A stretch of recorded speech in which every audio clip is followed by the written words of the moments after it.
Boa noite, Juninho e aí, irmã Sueli, irmã Maria das Neves, grande Diego, amém, irmã Sueli. Boa noite, Tainá. A gente vai dar um tempinho para que os irmãos possam acessar e aí iniciaremos com a nossa oração, um louvor e a palavra. Espero que vocês estejam aproveitando bem esse tempo que Deus nos concede para que a gente venha buscá-lo e se aproximar mais ainda dele. Boa noite, Tainá, irmã Lígia, Filipão, irmã Cici, Carol, a nossa aniversariante de ontem.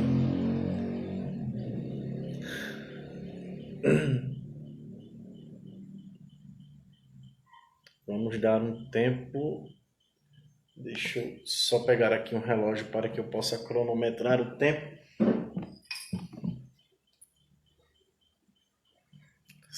7h30.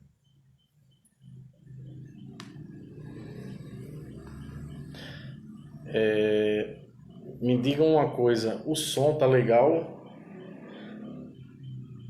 Vocês estão me escutando bem?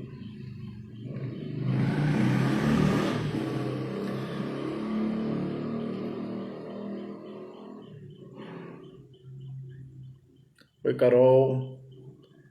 Tá escutando bem o som, gente? Andréia, um abraço, Andréia. Certo. Valeu, Felipe.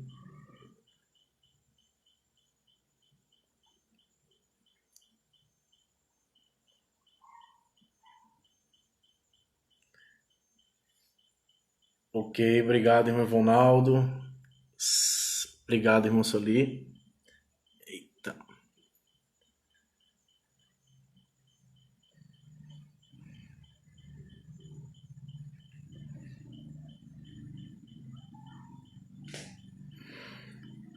Vamos então dar início ao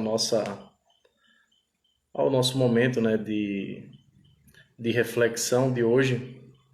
Ontem a gente ouviu a mensagem por intermédio de Camila, onde tivemos a oportunidade de aprender um pouco acerca, né, da oração, e é um instrumento que Deus nos deu para que nós possamos ter acesso a ele. E hoje eu vou trabalhar um tema que tem por título O Deus que nos auxilia.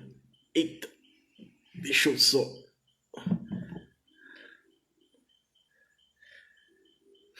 O Deus que nos auxilia. Então vamos orar e agradecer ao Senhor por este momento. Eu peço que você, onde se encontra, possa colocar, né, o seu coração diante de Deus, a sua vida, apresentar os seus irmãos. Se você não teve a oportunidade de fazer isto hoje, a gente vem aproveitar este momento. Eu coloquei a cachorra aqui porque ela estava mordendo o meu pé. Então vamos orar, né, ao Senhor e agradecer a Ele por este momento. Querido Deus, amado Pai, graças te damos, Senhor, por este momento que temos na Tua presença, de poder estar em comunhão com os nossos irmãos, mesmo sendo de maneira virtual, mas aprove a Ti conceder este meio e este veículo para que tenhamos acesso uns aos outros.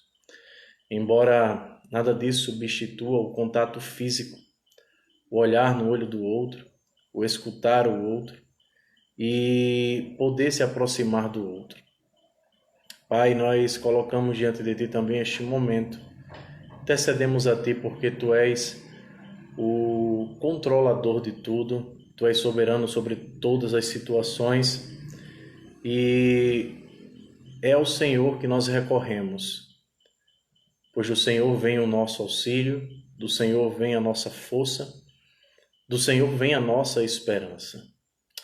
Colocamos diante de Ti também a vida da irmã Jó, que fará a sua cirurgia na próxima semana.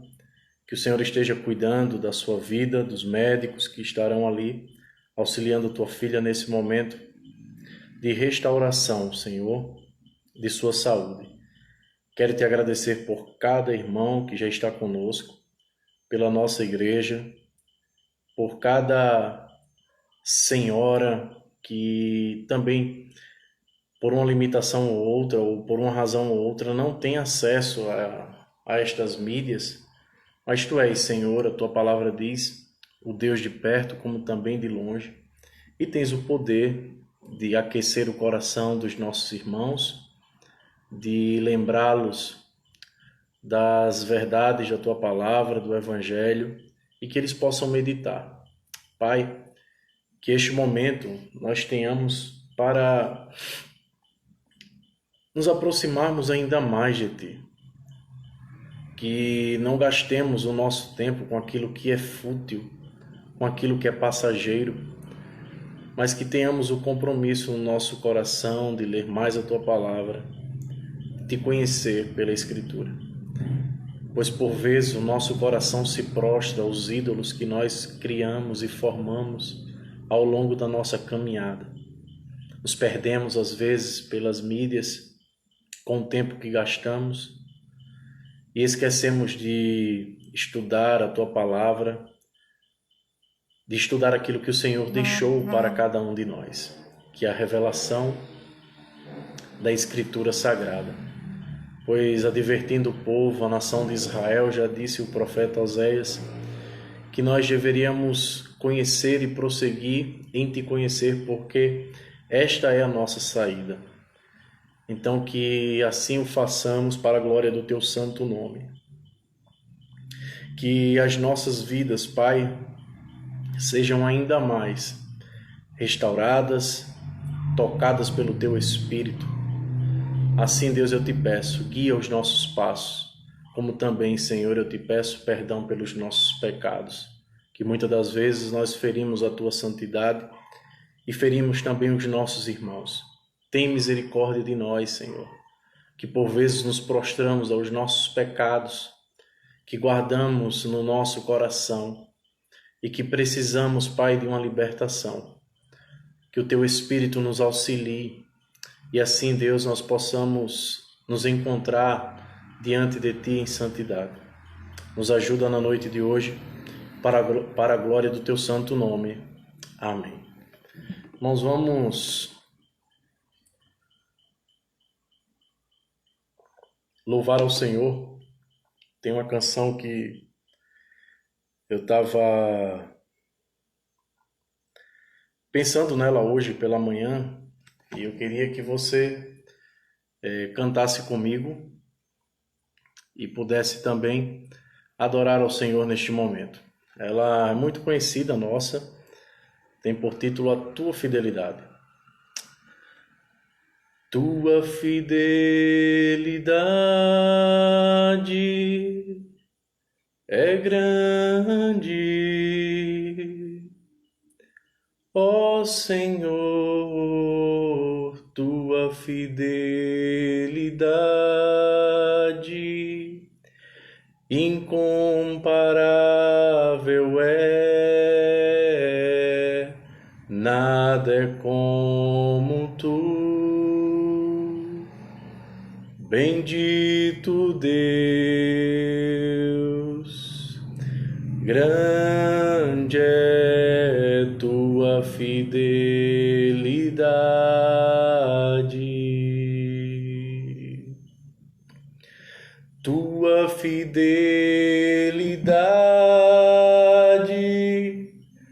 é grande, ó Senhor, Tua fidelidade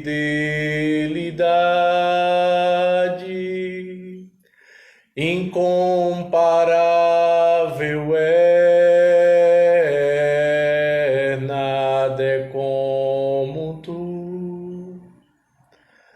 Bendito Espírito Deus,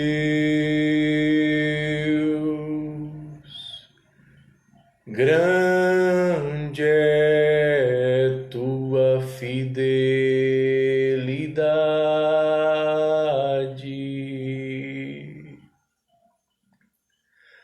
Tua fidelidade, Senhor, ela é imensa, ela é enorme. E por isso nós te louvamos na noite de hoje. Porque não merecemos, mas o Senhor, Ele continua sendo fiel. O Senhor é fiel. Por isso te agradecemos, Pai, mais uma vez por este momento, e que na reflexão de hoje nós possamos ouvir a Tua voz através do texto inspirado da Escritura Sagrada. Nos auxilia e que por meio dela, Senhor, sejamos fortalecidos para a glória do Teu santo nome. Amém. Meus irmãos, eu queria que você abrisse a sua Bíblia no 8º livro da Bíblia, contando, a partir de Gênesis, o livro de Ruth. Ele vem após o livro de Juízes, e eu queria ler com você na noite de hoje, Ruth, capítulo 1, apenas o verso de número 6, e pensar com vocês acerca do seguinte tema: Deus sempre auxilia o seu povo. Deus auxilia o seu povo. Ruth, capítulo 1, verso de número 6.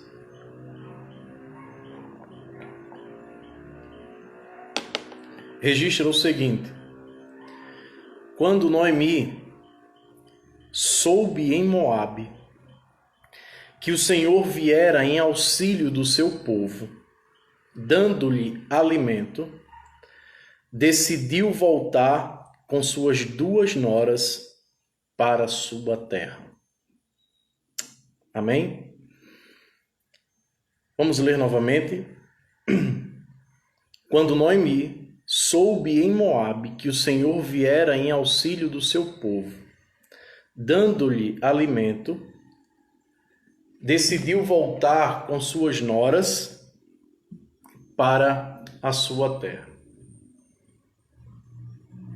Rapidamente, para que nós possamos entender, o livro de Ruth, se você voltar ao verso de número 1, você vai ter expresso ali o contexto situacional que faz com que o livro de Ruth, ou a história de Ruth, aconteça. Que contexto é esse, Emanuel? O livro de Ruth, ele se passa no contexto dos juízes de Israel, pois ele registra o seguinte no verso de número 1. Na época dos juízes houve fome na terra. E por que essa informação é tão importante para que nós possamos entender o livro de Juízes?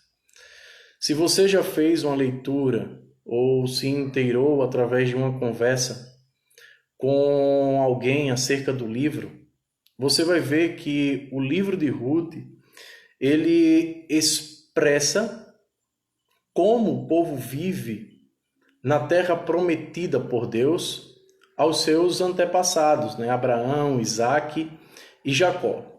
E se tem uma coisa que marca o livro de Ruth, é a maneira como o povo vive. Que maneira é essa, irmão? O povo vive de uma maneira instável diante de Deus. Não há uma linha reta, um movimento, digamos, que a gente usa na física, um movimento uniforme e retilíneo. Não é uma coisa constante, mas pelo contrário, o povo, no livro de Juízes, vive uma inconstância espiritual. É tanto que, quando você o lê, você vai ver que quando Deus levanta um juiz, o povo volta a adorar ao Senhor, a adoração do povo é restaurada, mas quando esse juiz sai de cena, o povo mergulha nos seus falsos deuses, nos seus falsos ídolos, abandona o Senhor, se afasta do Senhor, o povo sofre. Deus envia então exércitos inimigos, estrangeiros, para saquear o seu povo, E aí o povo mais uma vez se levanta. Isso acontece de maneira cíclica no livro de Juízes. Por que que é importante a gente entender primeiramente isso? Porque isso mostra a instabilidade espiritual que o povo vivia e enfrentava nos seus dias. E eram dias difíceis, eram dias calamitosos. Comparo, né, fazendo um paralelo com os nossos dias. São dias difíceis, dias, né, de muito sofrimento. Existem pessoas sofrendo porque estão privadas de trabalhar, de fazer algo, e com isso têm padecido. Eu acho que este livro ele representa muito bem os dias que a gente tem vivido, os dias que a gente tem experimentado. Então, isso nos chama a atenção, né, pela semelhança dos nossos dias. O que é que está acontecendo, então, na terra de Ruth? Na terra de Noemi. Noemi, ela é uma judia, ela morava na cidade de Belém. E o mais interessante, irmãos, que Belém significa a terra do pão. E a terra do pão parece até uma ironia do texto, na verdade é uma ironia, porque de onde se esperava ter alguma coisa, nada se tem. Quando a gente olha para uma padaria, o que é que a gente espera de uma padaria? Ter pão. E de repente a gente chega numa padaria e não encontra pão. Parece meio que irônico, não é isso? Numa ferragem, o que é que a gente espera ter numa ferragem?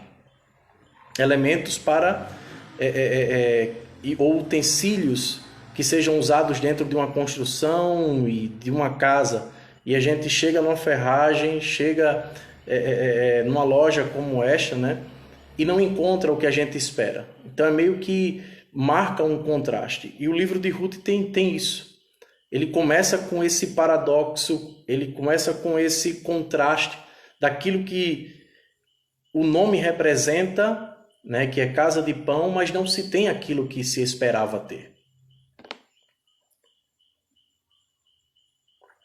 E essa é a razão pela qual faz com que Noemi e o seu esposo Elimeleque saiam de Belém juntamente com seus filhos Malom e Quilion para a terra de Moabe. E eles saem para lá para encontrar, digamos, uma certa estabilidade.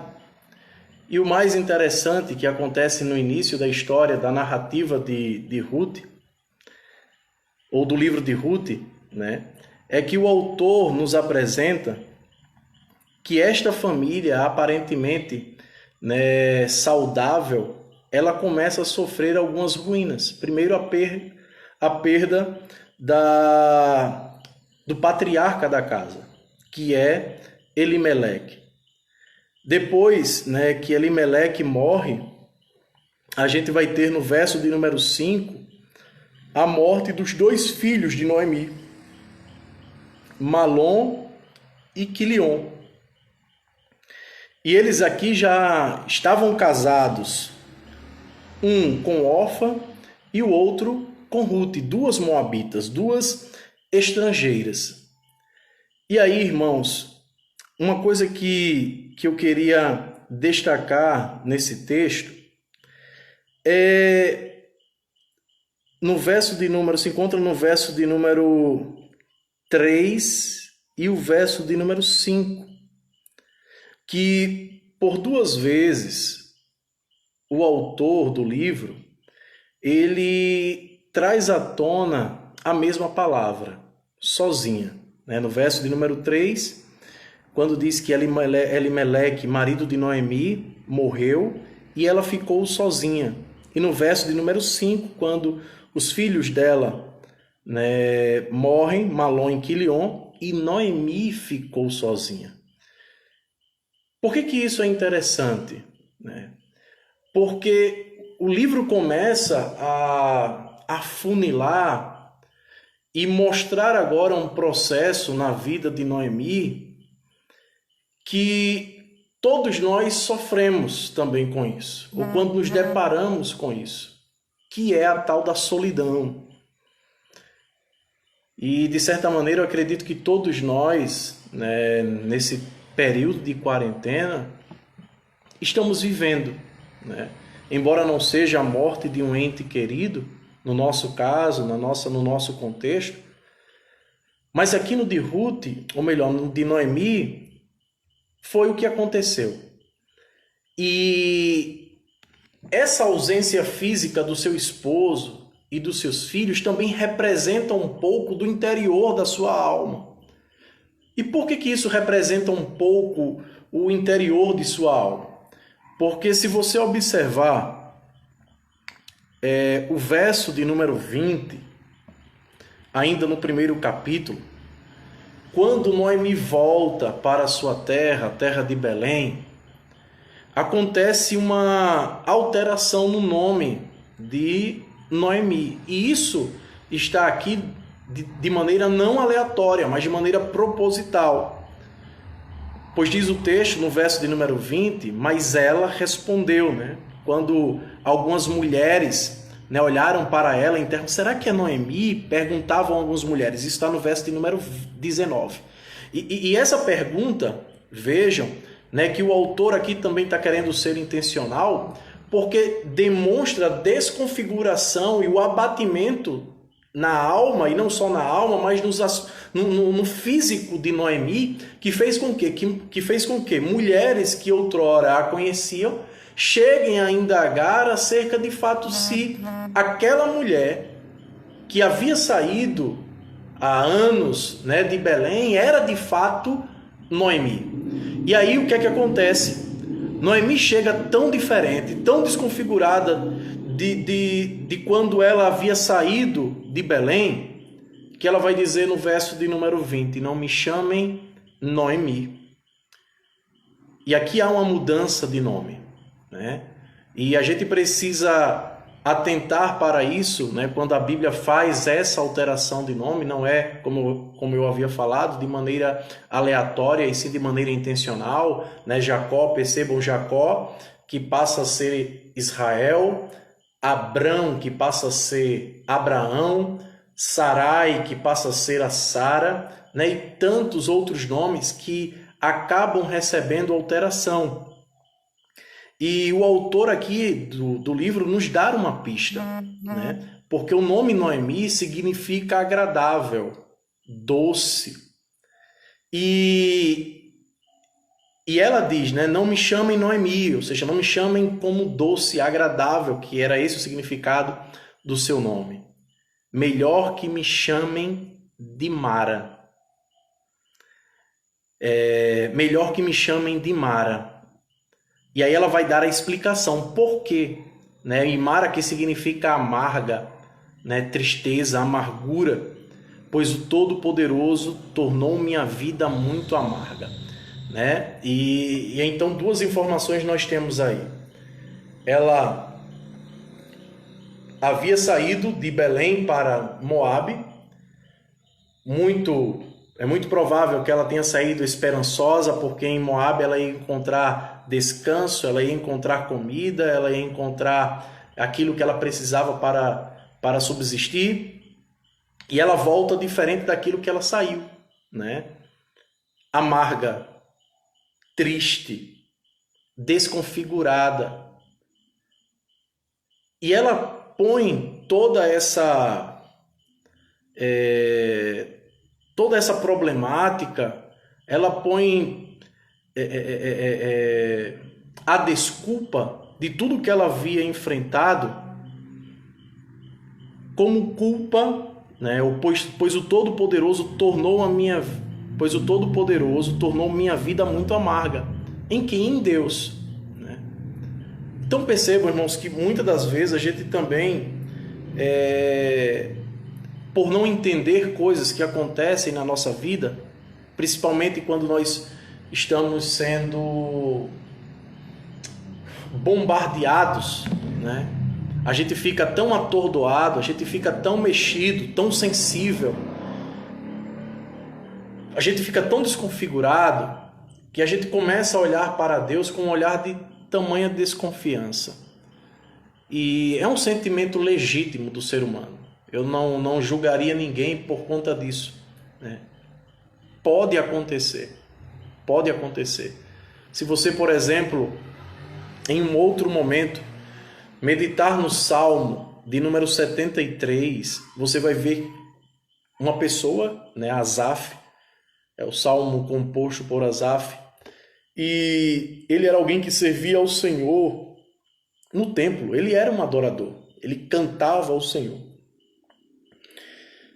E, infelizmente, em dado momento da vida dele, ele começou a questionar também ao Senhor por que o ímpio prosperava tanto e ele não prosperava, né?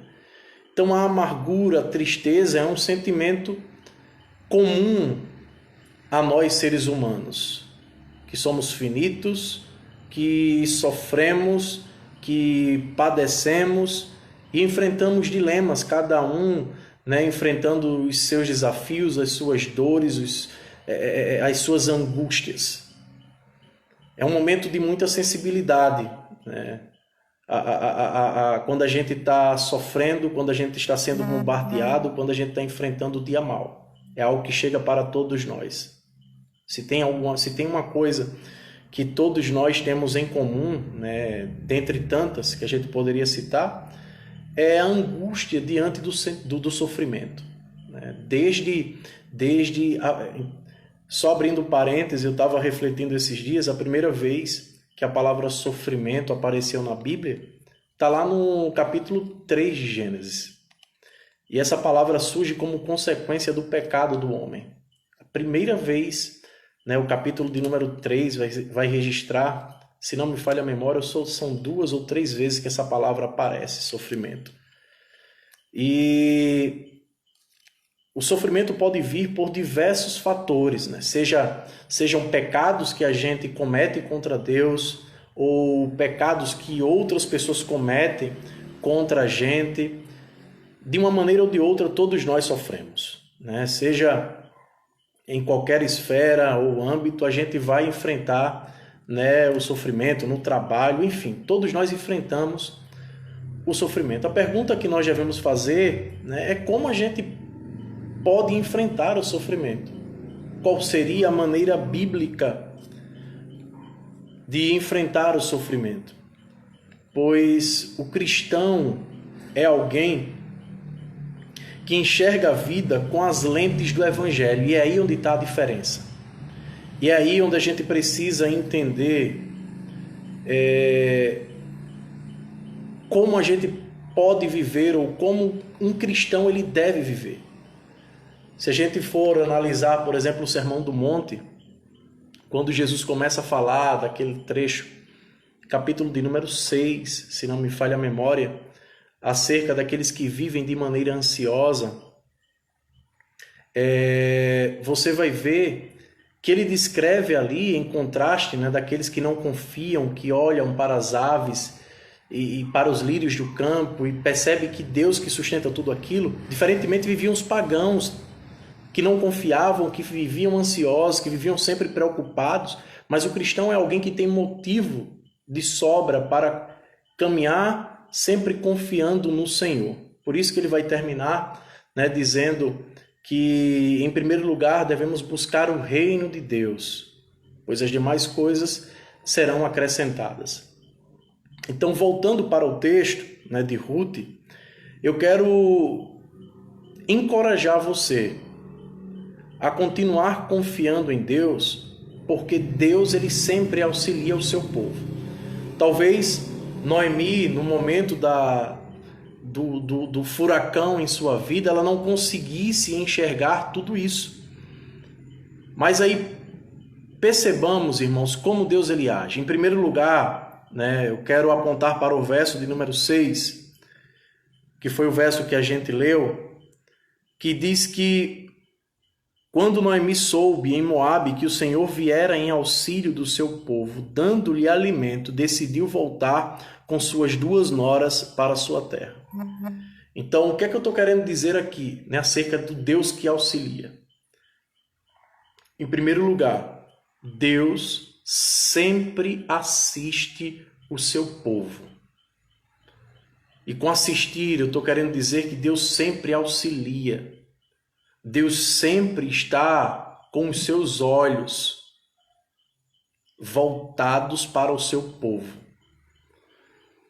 Se por um lado, Noemi havia saído de Belém para a terra de Moabe, e lá ela enfrentou um grande dilema, que foi a perda dos seus familiares, de pessoas queridas, percebam agora Deus provendo e fazendo com que ela volte, né?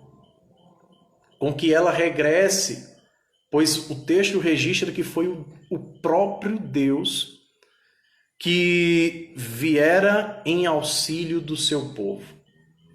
E aí, quando a gente olha para uma estrutura maior da Bíblia, você vai ver que Deus ele sempre fez isso. Por exemplo, pensem comigo, Deus auxiliando o seu povo lá no cativeiro egípcio.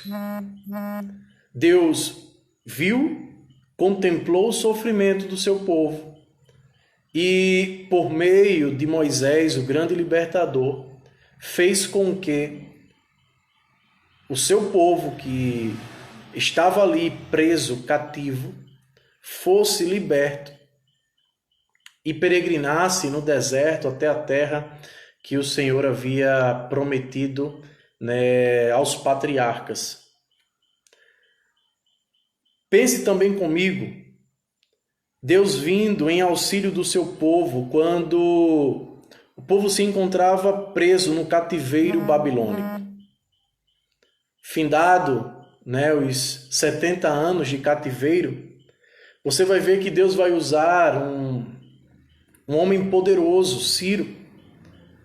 E aí o livro de Neemias, de Esdras estão aí para nos mostrar como se deu essa libertação e o regresso do povo para Jerusalém.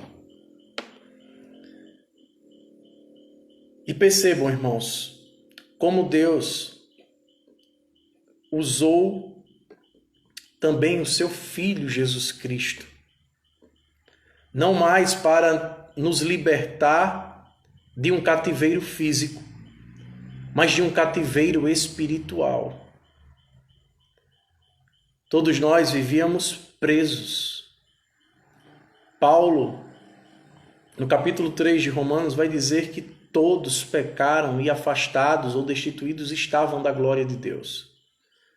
O ser humano não podia salvar a si mesmo e precisava de alguém que viesse em auxílio, que viesse ajudar aqueles que haviam sido separados de Deus por conta do pecado. Nós estávamos também presos.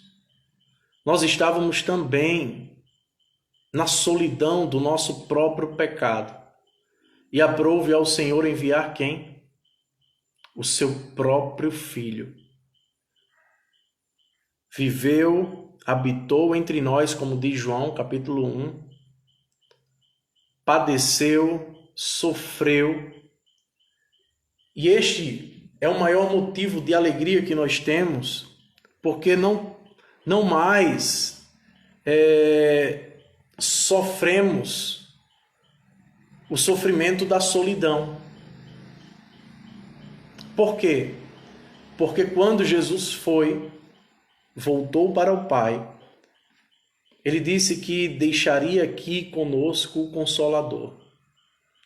Nós temos o seu Espírito, o Espírito Santo, aquele que nos auxilia, aquele que nos ajuda, aquele que está ao nosso lado para nos encorajar e nos conduzir para mais perto de Deus. Então louvemos ao Senhor porque Ele sempre nos auxilia. E nós temos o seu auxílio. Nós temos a sua presença. Nós temos o Senhor perto de nós. Você tem o Senhor. Então somente clame, dobre os seus joelhos e abra a sua boca e recorra a Ele, porque Ele está de maneira acessível ao seu povo. Qual é o segundo auxílio que nós temos aqui nesse texto, irmãos? Talvez isso fique mais claro quando a gente chegue ao final do livro de Ruth, o capítulo de número 4. Pois Deus levanta uma jovem que tem por nome Ruth, e ela vai servir aqui de auxílio também para Noemi. E o mais interessante é que o nome Ruth significa amizade. E aí, irmãos, a gente tem que destacar, né, esse valor da amizade na caminhada cristã. Pois a partir do capítulo 1, até mesmo quando a gente chega no verso de número 15 e 16, a declaração que Ruth faz para Noemi é algo marcante. É algo que nós olhamos assim e meu Deus, só alguém de fato apaixonado pelo outro, né? Quando eu falo apaixonado, é marcado por uma sensibilidade e compaixão e amor para dizer o que Ruth falou para Noemi. E aí, percebam também o contraste, porque se por um lado órfã decide voltar para a sua terra, para a sua família, por outro, Ruth corta esse cordão e dá um passo agora de fé, deixando a sua casa, deixando os seus costumes, para levar e ter uma vida totalmente diferente da vida que ela tinha. E por qual razão? Por que ela faz isso? Porque ela agora passa a ter uma amiga, né? Ter uma pessoa ao seu lado que vai prestar agora uma atenção, prestar auxílio, né, para alguém que havia perdido o seu esposo e 2 filhos. Ruth poderia muito bem voltar, decidir ficar em casa com os seus pais, voltar à adoração dos falsos deuses que eles tinham na terra de Moabe, mas ela decide construir uma grande amizade. E aqui vem, irmãos, uma outra aplicação para os nossos dias. Eu acredito que enquanto igreja, a gente precisa parar um pouco e refletir sobre a qualidade das amizades que a gente tem e que estamos construindo ao longo do caminho, porque a caminhada cristã, ela é uma caminhada que ela não se faz de maneira solitária. Nós sempre estamos rodeados de pessoas, nós estamos na igreja, existem pessoas, nós estamos no trabalho, existem pessoas. E essa volta para Belém, e aqui eu quero usar no sentido figurado, Belém, como essa terra que configura, né, onde Deus revela a sua bondade através de alimento e de comida, também nós fazemos. Nós estamos nela, nós estamos seguindo também para Belém celestial. E a gente não faz isso sozinho. A gente faz isso com pessoas, com irmãos amados, que por vezes enfrentam sofrimentos que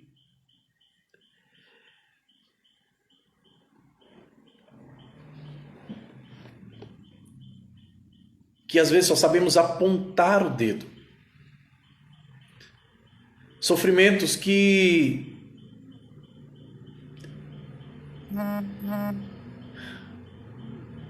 nós rejeitamos, somos indiferentes, olhamos às vezes com desdém. não nos sensibilizamos com a dor do outro. Às vezes as amizades que nós construímos são amizades frívolas, são amizades passageiras, são amizades de um banco, de uma lanchonete, amizades de uma saída, de uma curtida, de uma, sei lá, do vamos à praia, do o que é que tu tá fazendo, eu posso passar aí, mas não construímos, não conversamos sobre a palavra, irmãos. Não regamos as nossas conversas ao evangelho que nos fortalece, que nos encoraja, que nos corrige, que nos admoesta, que faz com que a gente perceba como um e outro carecem das boas novas.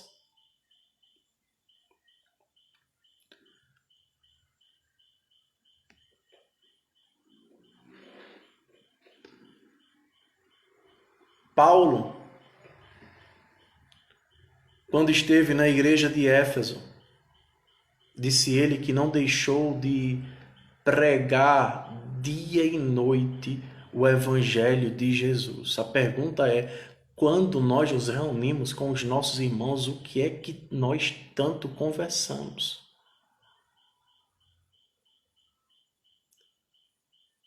Será que nós paramos em casa nesse momento para conversar com os nossos cônjuges, com os nossos filhos,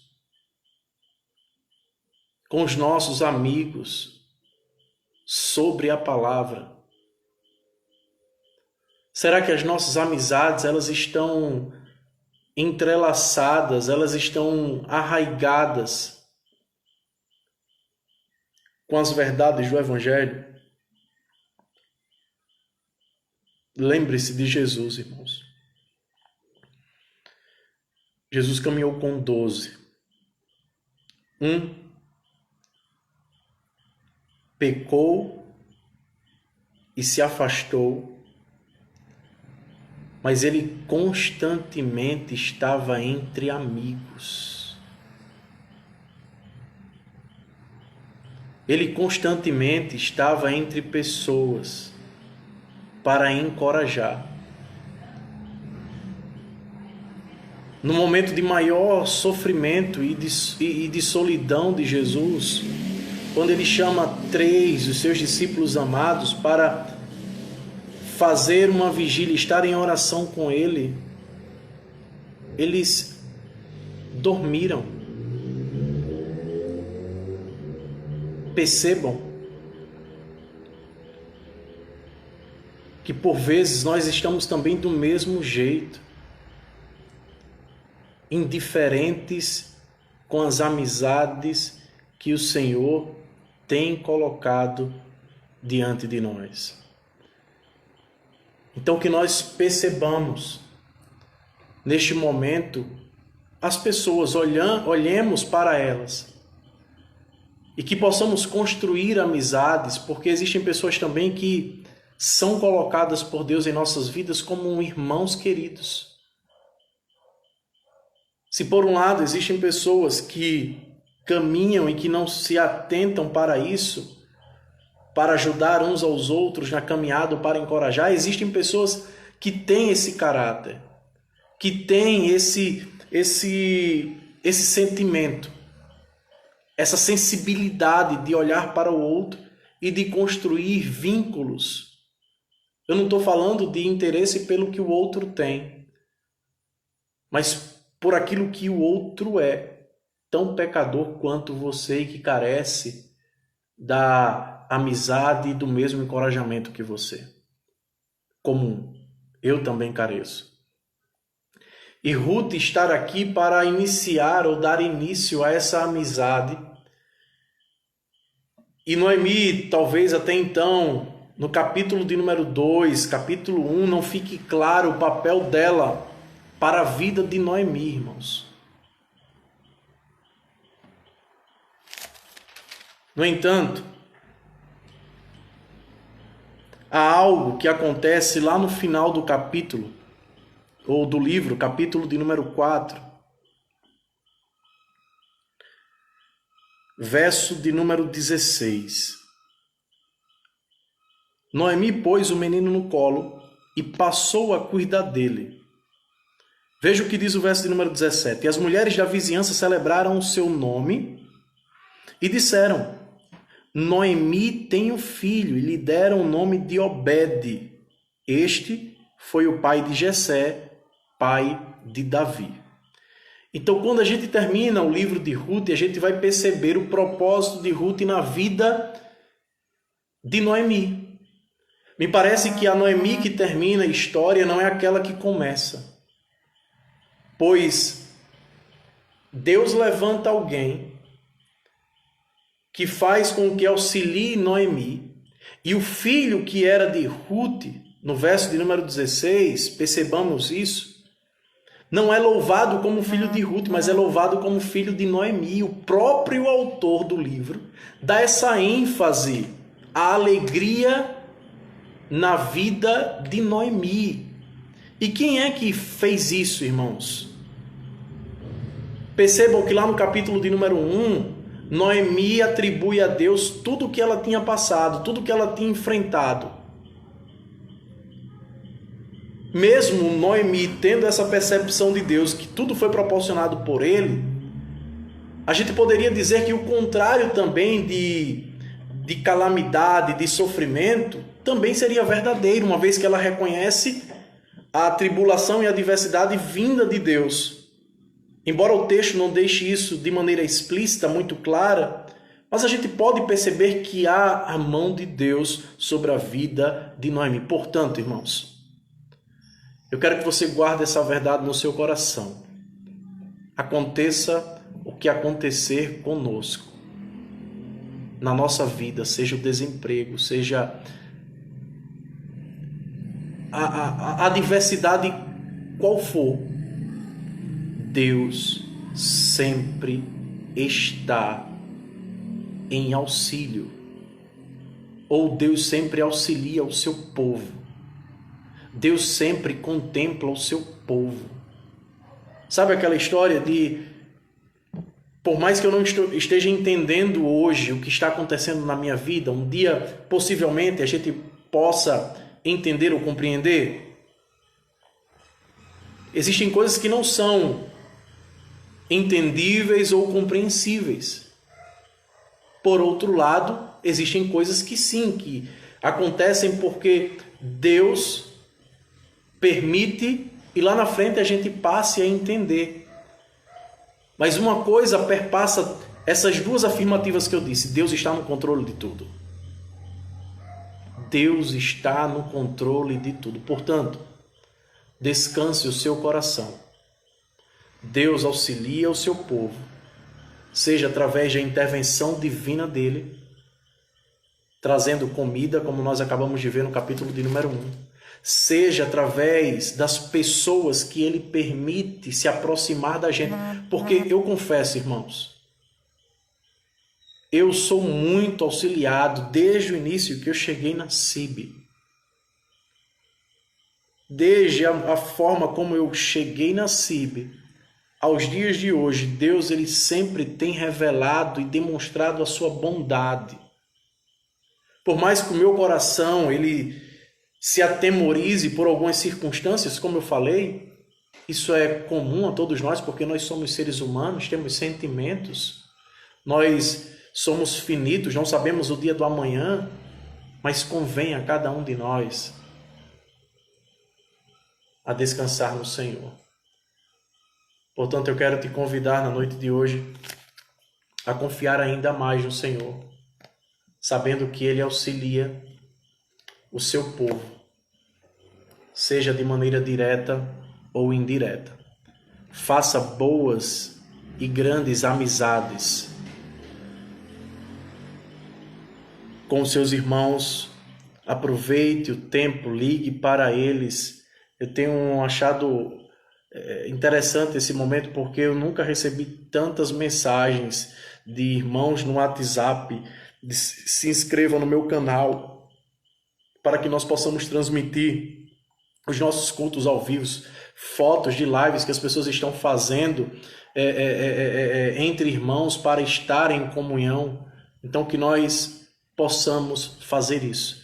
Existem pessoas solitárias dentro da igreja. E por vezes eu escuto isso. Que nós possamos nos aproximar uns dos outros, sem interesse, mas por aquilo que ele é ou ela é. Então vamos orar e agradecer a Deus por este momento. Não esqueça que amanhã às 9h30 teremos a escola bíblica com o pastor Valone e à noite às 18h30 o nosso culto evangelístico também com ele.